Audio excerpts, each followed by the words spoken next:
Hey everyone, in today's video I'm going to be showing you guys how to do some wiring and some electrical work on Polaris RZRs. One of my most popular videos is the rocker switch video. I feel like that is because there's no really good rocker switch installation videos and electrical work videos on YouTube. And I'm going to kind of show you how to do that for Polaris RZR, where things can get either a little bit more difficult or a little bit more easier depending on what you're doing. I know a lot of people want to add in a voltmeter. Basically, it reads the voltage of your battery, either on any accessory that you have or any vehicle that you have. And I'm going to show you guys how to wire that, how to do it properly, and how to do a professional job. I've done some major wiring work in the past, and I'm going to kind of show you guys how to do it the right way and what tools you need to use and what supplies you need to use in order to make sure that you do a good job on it and it's not some half-assed job.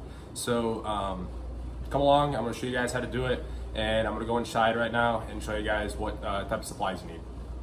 Okay, so in order to do a professional quality job, these are the supplies you're going to need to use. First thing I want to hammer home is make sure that you guys are using good connectors. These are weatherproof, waterproof, heat shrink tubing connectors. So basically, once you insert your wire into these, you can heat shrink these down, and you're going to hold tight and provide a waterproof fitting. I get these from Napa, but preferably I like to get them from Kimball Midwest. Those are more expensive, and they have to be shipped to you. But if you get these from Napa or Fastenal, these will be pretty good for what you needed to use. So now for the voltmeter rocker switch, if I can get this undone.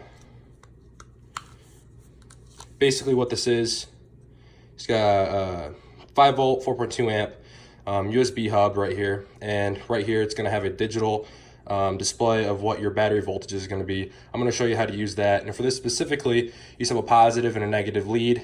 And you're just going to need some wire.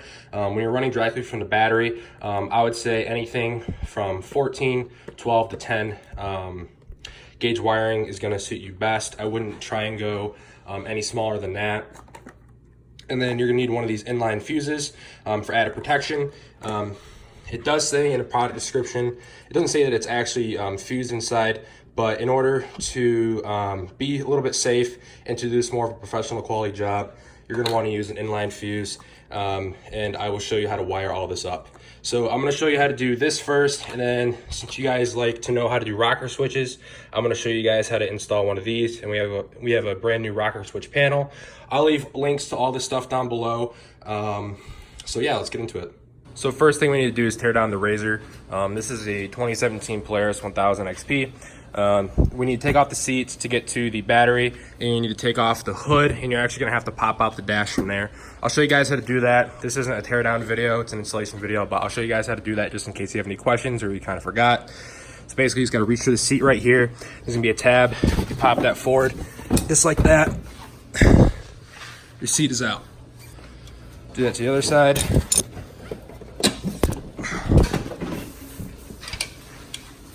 Next thing we need to do is take off the hood.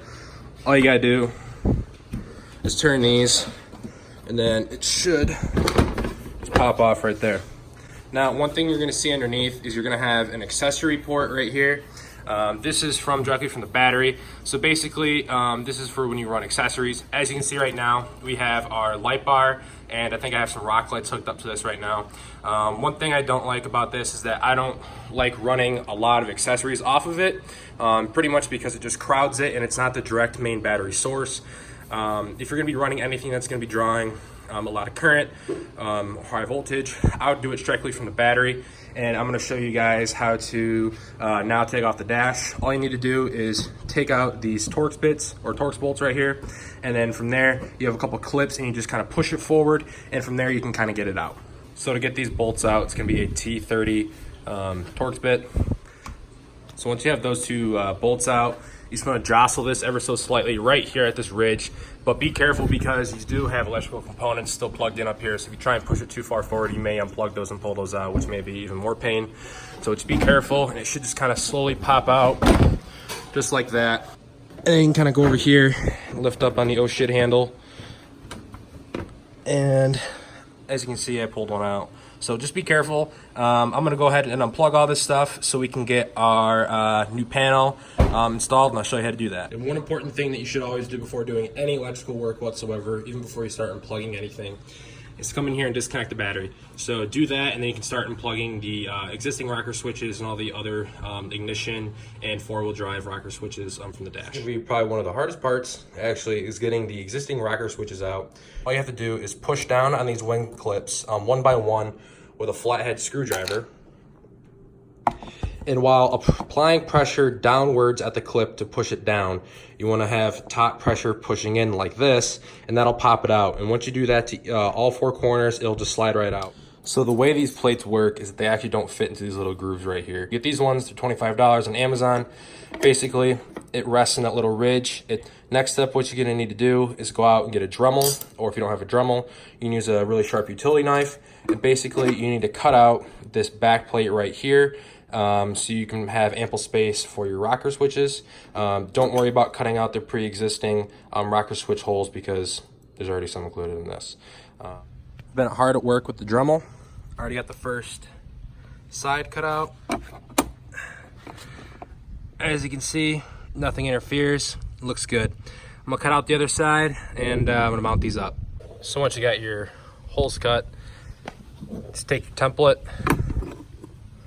put it up there, take a Sharpie, mark out some holes, take a drill to it, you can get it in. So I just got the plates in. They look really good. They're all centered. They're equal to each other, so that's gonna be cool.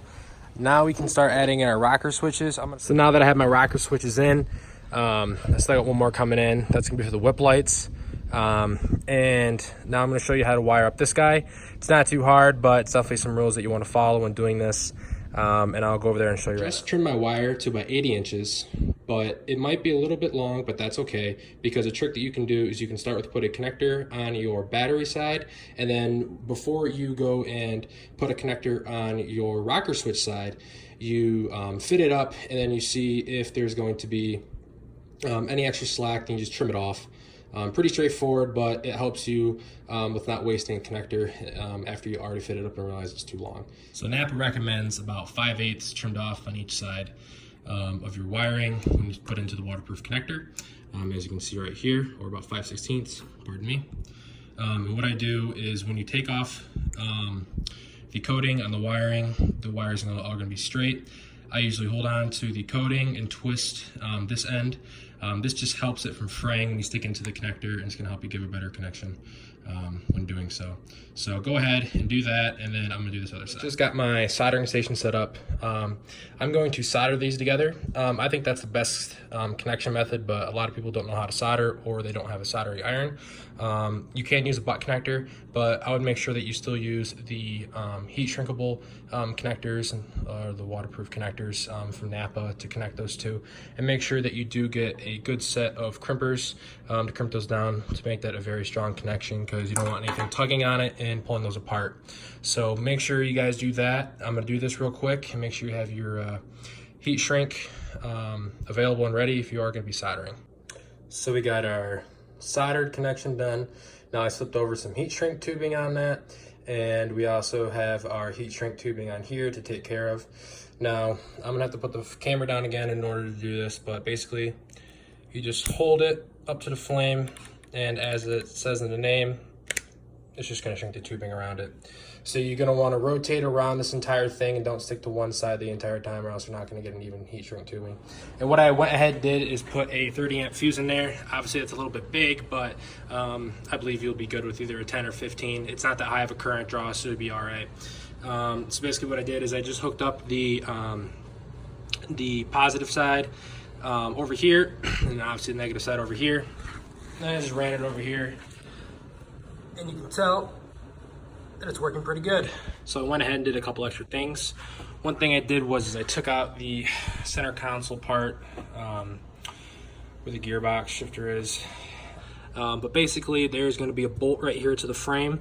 Took that out, I sanded down the area, and then I sanded down the back side of the bolt because you want a good contact point with bare metal, not painted. So that's going to be a good ground point right here. And I rerouted the relay and the ground for the light bar, so now it's going to be running directly off the battery and not that power source jumper up there. So that's going to be good because that actually kind of draws a little bit more current than the than the rock lights do. So I'm happy I'm putting that back here.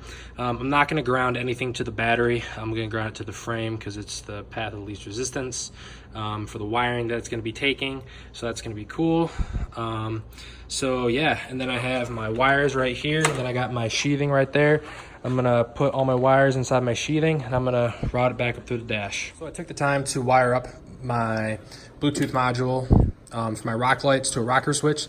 That's basically the same method as what I do in another video that I have on my channel. I'll link to that down below, but I'm not gonna take the time to do that right now because I already have a video on it. So basically, once you are done and you need to feed your wires through, what I did was I took them and I ran them along underneath the center console, underneath the cup holders, through this pathway.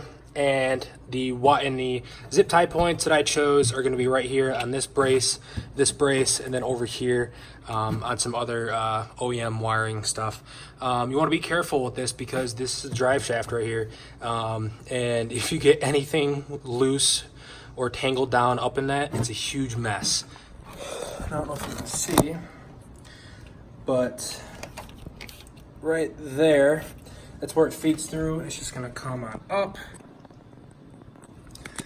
And then you have two grommets. You have your accessory grommet right here, and then you have like an OEM one right here. I try to use the accessory one as much as possible, but it's getting a little bit crowded, so I'm gonna make another slit right here in this OEM harness one and pass it through. So we're in the home stretch right now of getting everything back together. Another little pro tip I would do is get one of these butane torches that you can get like a gas station or at a smoke shop. Really good for electrical work. So we have our cable management taken care of. Everything's tucked away, the best possible spot to where it's not going to get caught by anything that's going to be in motion or going to be touching off anything that could circuit out or short it out. Up here, same thing. We got all of our connections all good. Ran out of heat shrink, so I'd use electrical tape, which is okay in a pinch. But everything else is good. We got our wire loom and everything on all of our exposed wires. So we should be good to go to put the dashboard back in place. It's gonna be the same exact process. You just gotta put it on in the cabin, going back this way. And then you just gotta have to hold it steady on top of this while you plug everything in. So when installing the OEM rocker switch harnesses, just remember that the white goes to the lights and the black harness right here goes to the drive select. So two-wheel drive, four-wheel drive. Got the dashboard installed, just haven't popped it back in its clips yet, but I'm going to address a problem that I know a lot of people are going to be having when they install this. So since I took the light bar off of the accessory port up there for the battery and I moved it to a direct source to the battery, it's a constant on. As you can see, the blue light's on the switch. Even when I turn the ignition off, I still have power to turn it on and off even when the ignition is off. That's because the accessory port up there is controlled by the ignition. So if you look at the rock lights, now that the ignition is off, the lights are not on, but once I turn the ignition on, lights come on. So if you want to have a your rocker switches be turned off, you just got to run them back to the accessory port because that's controlled by the ignition. But I don't like running a lot of things off accessory ports. I like a direct source directly from the battery. It's just however you choose. Same thing I did with the voltmeter right here, directly to the battery. So yeah, thank you guys very much for watching this video. Hope you guys learned a little bit something, how to do things right, how to do things a pretty good of a quality job. Maybe I'll show you guys something in the near future. If you guys have any questions, please let me know. If you guys would see something else to have me install, just let me know. Thanks.